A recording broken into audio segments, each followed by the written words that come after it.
Welcome back to the Week 16 edition of my NFL Pick'em. I want to apologize for being a day late on this, but this week I'm combining the Pick'em and the playoff prediction videos because there's no more Thursday Night Football and I wanted to take a little extra time to make this video. Before we get started on last week, I wanted to show you this cool graphic that breaks down the playoff scenarios in the most simple form possible.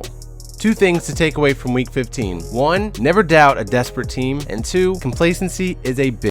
We had a few games where teams that are basically a lock for the playoffs lost games in unexpected fashion. I know Seahawks fans were pretty pissed at me last week for my, I think it was 28-24 score prediction against the 49ers because they felt like they should have been picked to win in a blowout. If a fan base feels like that, imagine how the players feel. It wasn't long ago that Seahawks fans themselves were just excited to be in playoff contention, but now they just expect to blow out a division rival, and you can never accurately predict those division games because the teams know each other so well. The Cowboys are another team that suffered from complacency in Week 15. They just needed to win or the Eagles and Redskins to lose and then they would clinch the NFC East, and they probably assumed all three of those things would happen. Even the Rams and Saints haven't been playing well lately either, and they've been the two best teams in football for a majority of the season. Meanwhile, teams with their backs against the wall like the Browns, Ravens, Eagles, Redskins, Colts, Titans, Steelers, and Vikings, they all responded in must-win games to keep their postseason hopes alive no matter how small the chances may be.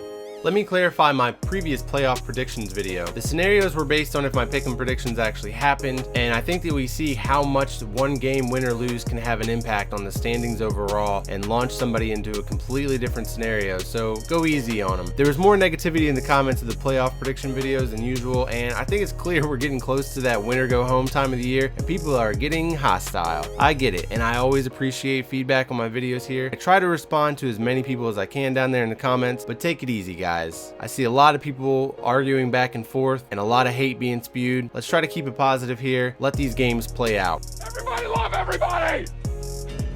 Come on! But let's get back to last week and how you guys did in the pick'em. Here are the top picks from Week 15, and Kill Her Snake had the best week of everybody last week. Good job.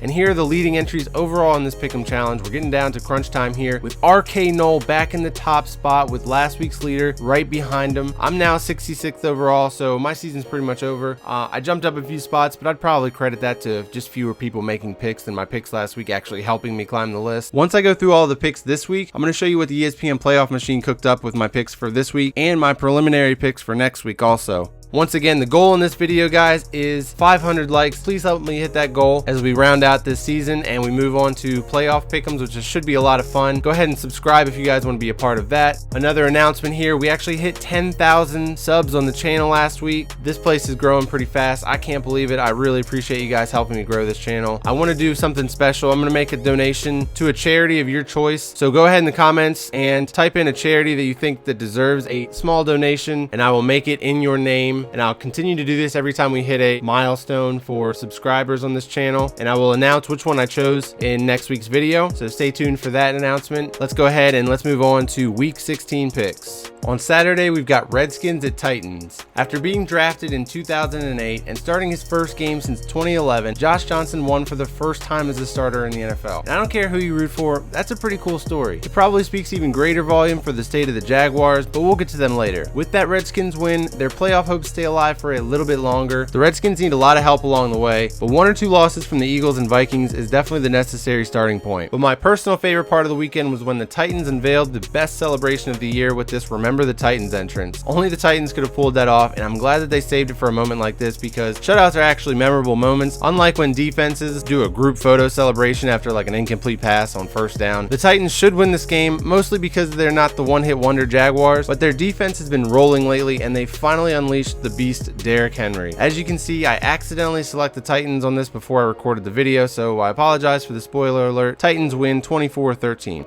Ravens at Chargers. This is actually an awesome Saturday night matchup with some real playoff implications. For the Ravens, they're in must-win mode after the Steelers win over the Patriots last week. To win the division, the Ravens just need to win more games than the Steelers in the final 2 weeks. It's that simple. If the Ravens win out, 10-6 would put them in a prime spot for at least that final wildcard spot. If they lose this week, they're going to need to not only win in Week 17, but they need the Titans, Dolphins, and Colts to each lose a game, which is going to be tough with the Colts and Titans playing each other in Week 17. Somebody's got to win that game. That game also has a very high chance chance of being a play-in game for the final wildcard spot. The Chargers are coming off their biggest win of the season, and all of a sudden they have a chance to steal the AFC West from the Chiefs. The final 2 games this season would have been pointless for the Chargers if they had lost to the Chiefs last Thursday night, but the win should fire them up for a chance to not only win the division, but to secure the #1 overall seed. Not like it matters or would even help them since they don't really have a home field advantage. Nonetheless, I think the Chargers win this one 26-23.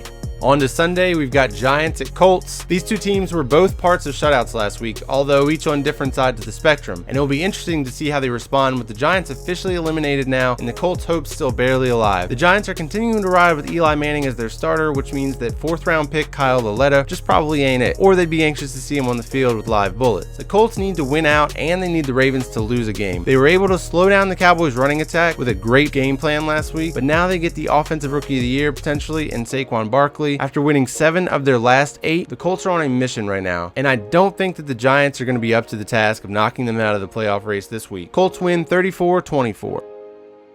Jaguars at Dolphins. The Jaguars gave up on this season a while ago. They got hyped up to shut down the Colts one last time, but then they gave up again. Only 2 teams in NFL history have ever made it to the conference championship game and then followed it up with this bad of a season. The Falcons in 2013 and then the Raiders in 2003 did it. And now it also looks like Jalen Ramsey and the team could be headed for a divorce if they don't move forward with a different head coach. This other Florida team is technically still in it, even though they crapped the bed in Minnesota after the Miami Miracle. But why does it feel like the sky is falling for Miami too? Adam Gase has almost gone full Jay Cutler in his latest comments, and his future with the team can't be guaranteed at this point either. I feel like when Adam Gase has gone into this sort of pouty mode before, the Dolphins have responded well in the following game. So I'm going to go with the Dolphins here and say Dolphins win 24-13.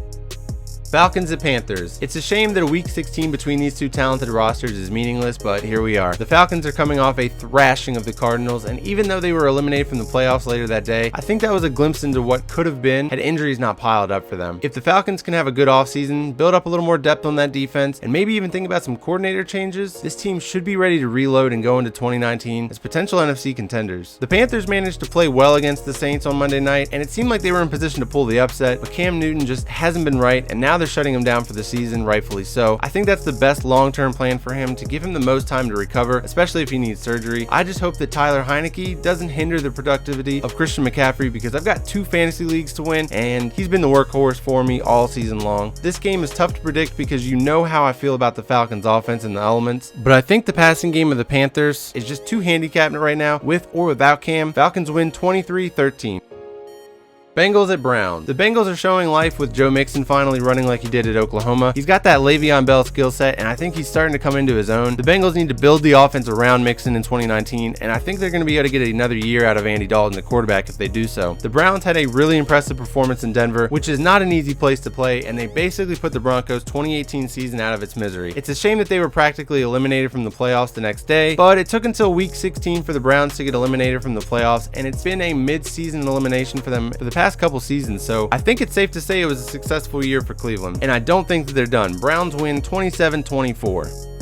Buccaneers at Cowboys. The Buccaneers knew the Ravens' game plan going into last week was going to be focused around running the ball, and they still couldn't stop it. That doesn't fare well for them this week after the Cowboys had their worst performance of the season. This Bucs defense has been pretty bad all year, and they're about to get a heavy dose of Ezekiel Elliott after they gave up almost 250 rushing yards to Gus Edwards, Ken Dixon, and Lamar Jackson. Although the Cowboys defense didn't look all that great last week either, but that was uncharacteristic for them as they've been solid all season. They have a challenge ahead of them here because this Bucs offense is capable of putting up points in bunches, and Jameis Winston struggled with the rainy weather in Baltimore, so I wouldn't be surprised to see him bounce back playing indoors this week. Ultimately though, the Cowboys used the Colts game as an unofficial bye week and needed a heat check before the playoffs. With a chance to clinch the NFC East at home this week, Cowboys win 31-23.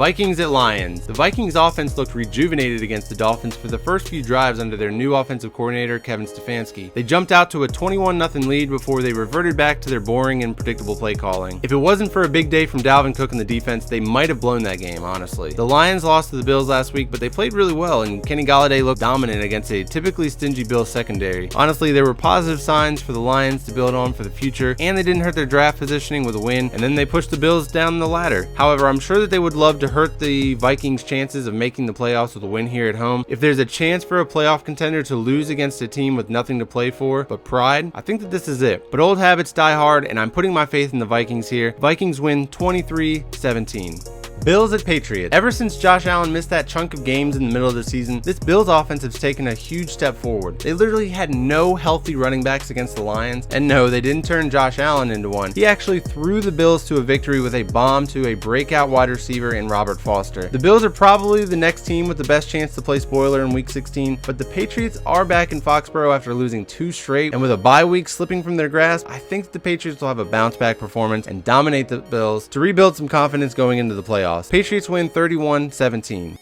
Packers at Jets. Guys, I'm a little concerned with Aaron Rodgers. Not a lot, but a little. Lately, we've seen quite a few quarterbacks playing well into their late 30s, and we've got Tom Brady playing into his 40s, but let's be honest, Aaron Rodgers isn't living that TB12 lifestyle and training like him. The reason that people have claimed Aaron Rodgers as one of the GOAT quarterbacks is because of his natural God-given abilities and his ability to make magic happen in crunch time. And we've seen a few glimpses of that this season, and even in the last game against the Bears. But that game was on the line, and he missed some guys on really ugly throws. Coming from the guy that used to throw the prettiest ball in the league, he made me cringe a little bit in this one. He's got a chance to rebound against the Jets this week, and with the game on the road, we'll see if the Packers fans should be in panic mode moving forward. Now, if this was Madden, I'd love to see the Packers trade him to a team like the Jaguars, but salary cap wise, that's impossible. The Jets had an extra day of rest going into this one, and they looked good against the Texans, who you guys know are one of my favorite teams in the AFC. And the last time that Aaron Rodgers went against one of these highly touted rookie quarterbacks, I thought he was going to put on a show for Josh Rosen, but in fact, the opposite happened. I'm interested to see how Sam Darnold plays when he sees a legend on the other sideline. I'm keeping my faith in Rodgers for now. Packers win 27-26. Texans at Eagles. This is one of the most intriguing games of the week because there's so much at stake for both teams here. The Texans have a chance to secure a bye week in the playoffs if they win out, but after a tough road trip to New York last week, they have to go back to the East Coast and play the desperate Eagles. Nick Foles and the Eagles kept their season alive against the Rams last week in impressive fashion, and the Texans could be walking into a buzzsaw this week if they've got their swagger back. The key matchup here is obviously going to be the one between Andre Johnson and Brian Dawkins. I mean, the Texans offensive line versus the Eagles defensive line. Sorry, I had a Stephen A moment there for a minute. The Texans offensive line is what may eventually cost them this season, and the strength of the Eagles defense has been the defensive line. If the Eagles defensive line can pressure Deshaun Watson before he can pick apart their depleted secondary, the Eagles have a chance here. These are the games that you need to win though if you've got championship aspirations, and you guys know I'm high on the Texans, but I'm not super confident in them this week. Texans win 26-24.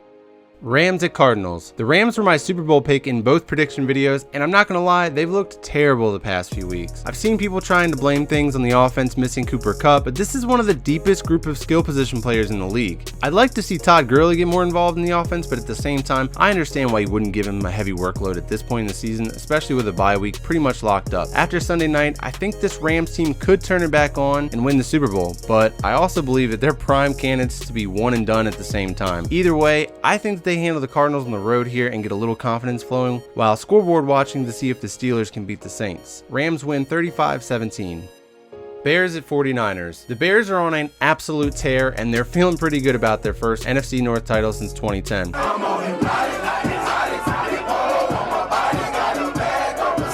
The 49ers may have cost themselves the #1 overall pick with their win over the Seahawks, but the players and coaches in that locker room probably needed it after the season that they've had. I could have taken the high road here and not mentioned the whiny Seahawks fans again, but where's the fun in that? While I felt justified watching the 49ers keep it close against the Seahawks, I was definitely rooting for them in spite of those guys, because when your team is getting ready to go to the playoffs and you get triggered by someone not predicting them to blow out a division rival on the road in a game that really wasn't even that important, well, those are the type of people that create these so-called quote-unquote haters. Appreciate when your team is winning, guys, because more often than not, it's a short-lived experience and your team will be down on their luck once again before you know it. 49ers fans know what I'm talking about. The Bears defense is going to travel well in this game. Bears win 30-20. Steelers at Saints. The Steelers finally got the Patriots monkey off their back, at least for the regular season, and now they've got to head to New Orleans and face possibly the best overall team in the league. They might get James Conner back this week, but the Saints are one of the best in the league when it comes to stopping the run, so don't expect him to run wild, but the threat should still help the passing game thrive. The Saints offense has been pretty bad for 3 straight games, and the Max Unger injury won't help if he misses this game from concussion protocol. Monday nights are the worst timing for concussions because that extra day can be the difference in being cleared to play or not on Sunday. It seems like we were spoiled early on with these high-scoring games, and a lot of the ones that we've expected to be high-scoring have not been recently, like Patriots and Steelers last week, for example. But despite the Saints' offensive deficiencies lately, this one also has potential to be high-scoring, and I could see the Dome being what the Saints need to shake the issues that they've had and secure that #1 seed and make sure that the playoffs come through New Orleans. Saints win 38-33.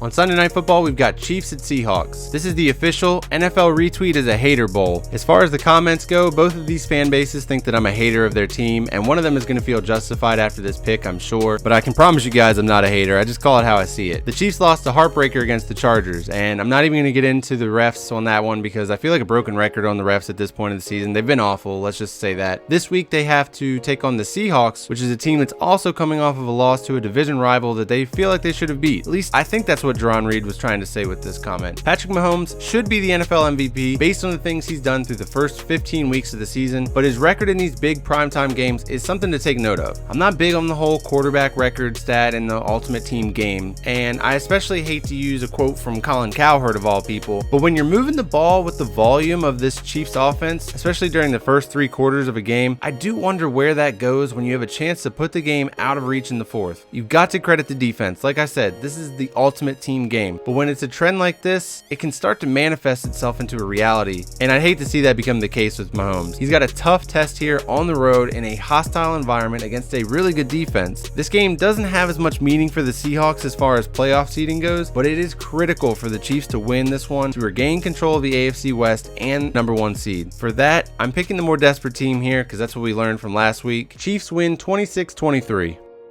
And then on the last Monday Night Football game of the year, we've got Broncos at Raiders.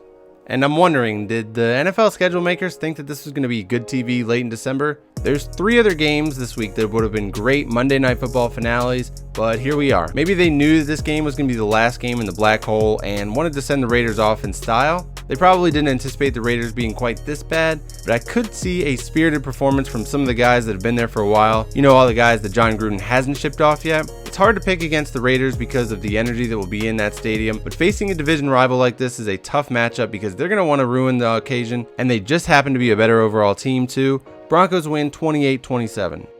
Alright, and that's going to do it for my Week 16 picks. Now let's take a look at the playoffs and how I think that this whole thing is going to shake out. I'm not going to go division by division because that just takes too long, and the divisions are almost pretty much set. Let's go ahead and just look at these significant things that stand out to me. The biggest change here that I have is the Indianapolis Colts making it in as the 6th seed. That Titans and Colts Week 17 matchup ended up being a play-in game.